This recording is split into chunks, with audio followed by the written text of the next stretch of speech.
Hey, this is documenting my journey, July 2024. Haven't done this documenting my journey, I think, for many months now, but I'm back at it. I think with so much work happening on my end,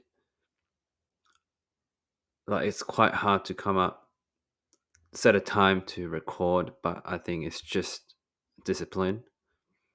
Plus, I think I'm just trying to make this perfect, which puts me behind in terms of posting this type of stuff.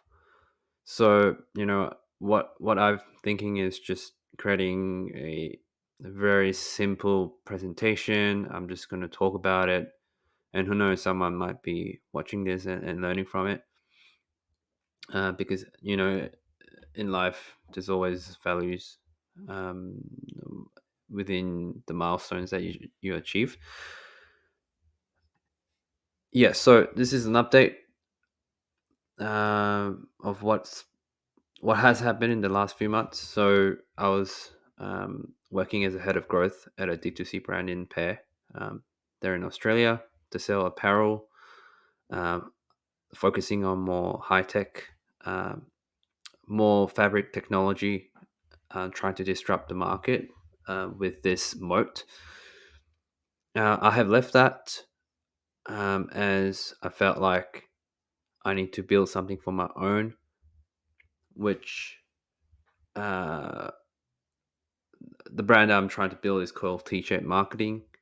I'm just trying to consolidate all the learnings that I have learnt over my agency and in-house roles that I have been able to. I've been grateful to manage, and also I see a gap in the market where um, some ecom brand owners are starting out and they don't really know the numbers inside out, and they go to agency and they end up getting burned because some of the agency, just to be frank, which is funny, which I'll tell you later, but some of the agencies don't know what they're doing.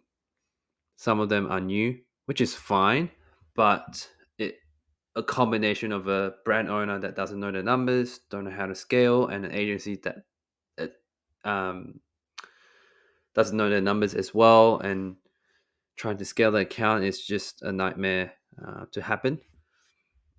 Again, there's nothing wrong with that. You learn as you go. I'm also trying to offer agency services, which is more done for you service. Um, yeah. So overall, I'm just trying to build a online business because in the last 4 5 years ago, I've been able to travel just freelancing for clients. Just going to Canggu, going to Chiang Mai in Thailand as a nomad, which has been great. I don't know what made me come back to Australia and settle down, but now somehow that travel bug is coming back alive. I just want to have that location freedom in the next 2 to 3 years. So I'm building this foundation right now for this business, and I think I'm so grateful for the last 5 6 years growing ecom business, working on the agency side, in-house side, and that gives me more of a clear picture of the gap in this industry. Again, I'm not trying to build this a into this multi-million dollar brand, but rather more of a lifestyle business at the moment. Um, and I think whilst I can travel, I just want to have that freedom, not being bogged down to working long hours. So this is another part of my documenting my journey series. It's called Share What I'm Doing. I'm just going to talk about what's happening in my life, what's happening in the marketing sector, in e-commerce, etc. So t-shirt marketing, a lot of clients getting on board. So I think it's time to change my business structure to sole trader to PTY Ltd. Yes, it is more costly on a yearly basis, but I think I'm just grateful that I should be moving towards this PTY Ltd. Um, One thing is I'm also trying to branch out into two products at the moment for this t-shirt marketing business. So I'll be focusing on fashion and jewelry. I think I'm very, very strong at that. Understanding more of the clients' uh, wants and needs, um, how to scale. I've done that multiple times. So I'll be offering more of a done for you and done with you services for fashion and jewelry clients.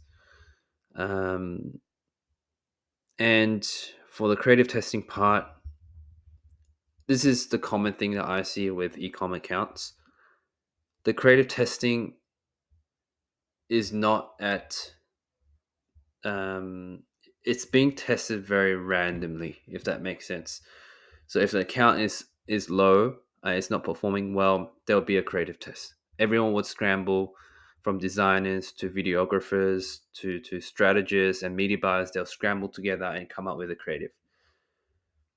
And who knows? It might work. It might turn the account around, but it might not. And again, you're back to the drawing board trying to create more creatives. So this is a downside when you are randomly testing. I think successful ecom accounts, they test a batch of creatives at least once a week or fortnightly. Again, it depends on your AOV, the ad budget that you have for your account, um, and the resources that you have available, either outsourcing it to an agency or trying to grow that in-house. However, the most successful clients that I have seen and have grown are the ones that are testing consistently in terms of volume and the cadence of testing. So this is what I'm seeing, and I'm trying to apply that to all the clients as well. But some are limited because they don't have the assets to share. In terms of my health, I think I just can't dedicate too much time on CrossFit right now. CrossFit schedules are set times, usually either in the morning, either have to do it early in the morning or early at night. I like to have more of a gym and Pilates session midday. That gives me more of a break between work, and they get during lunchtime, and that gives me more of an energy boost in the afternoon.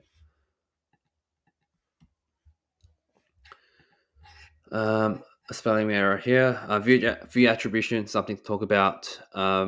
What I notice is fashion and jewelry brands, they're very, very strong in the social game, so organic social, and they're able to get impressions, engagement, and drive traffic to the site.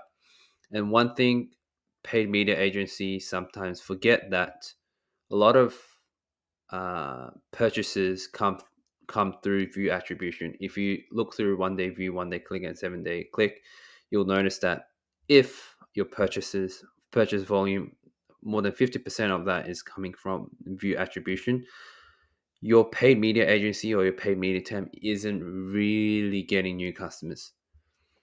Um, yes, overall you should be looking at blended CPA. However, you know, even though CPA might be higher on the click level, I think if you're somehow stagnant in terms of growth, even though you're pouring out more budget, try more of a click attribution, um, and see how you move from there. Your CPA might be higher, but overall you're getting net new customers, and if that economics and the net profit makes sense from the increased CPA, I think it's should be a must test for fashion and jewelry brands, or even in other niches in general.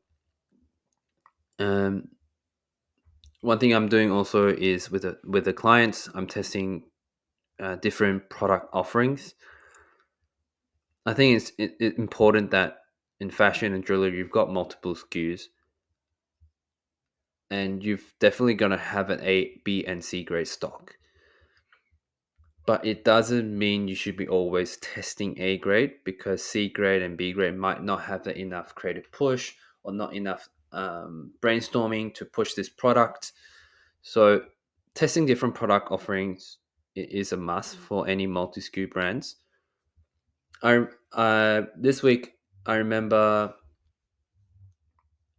doing three three different product offerings for this brand, and surprisingly, B grade, one of the C grade products performed better than the B grade.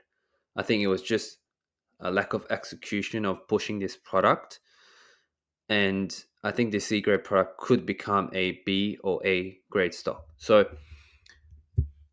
when you have those multi SKUs, I think you can't just ignore that this is a C grade product, hence why it's not pushing it. I think you have to ask your marketing team, have we assigned enough budget to justify this is a C grade stock forever? And we should be adding this as a freebie, gift with purchase, bundle it, and try to get rid of as possible. Mm, so that's my take on this. Speed and volume testing, very similar to the previous slide. If your conversion rate is really good or just average, right now, in order for you to scale, it's gonna be budget um, to fuel your growth. And in order to do that, what let's say this is one of my take on it is once you add 10, 20 grand additional layer of spend, you should be testing at least one more batch uh, per that 10K spend. Um, allocate at least 15 to 20 budget of that 10K to testing, because you will soon exhaust out a pool of audiences that you can no longer convert because they are already product aware. You might need to move up to another layer of people who are solution aware, problem aware, or possibly not on, just unaware in general. And in order for you to penetrate those audience segments, it's through speed and volume of testing, of creative testing. So I'm trying to implement this to the clients as well, but there's also a bottleneck where the client is also um, pulled across within daily business activities. They're not able to come up with the photography and videography, etc. So I'm trying to work with that as well. One last thing is a lot of owners tend and marketers tend to focus on that marketing, what the marketing platform is telling you. But once you have Facebook, TikTok, and Google, you should be just looking at blended NCPA as your North Star. Is my marketing efforts actually producing a net positive outcome for the NCPA? So new customer CPA. So that's my 2 cents on it. Because if you're putting majority of your focus on optimizing that marketing channel ROAS or CPA, you might be missing out on a bigger growth for your brand. So this is documenting my journey for July. I'll catch you later.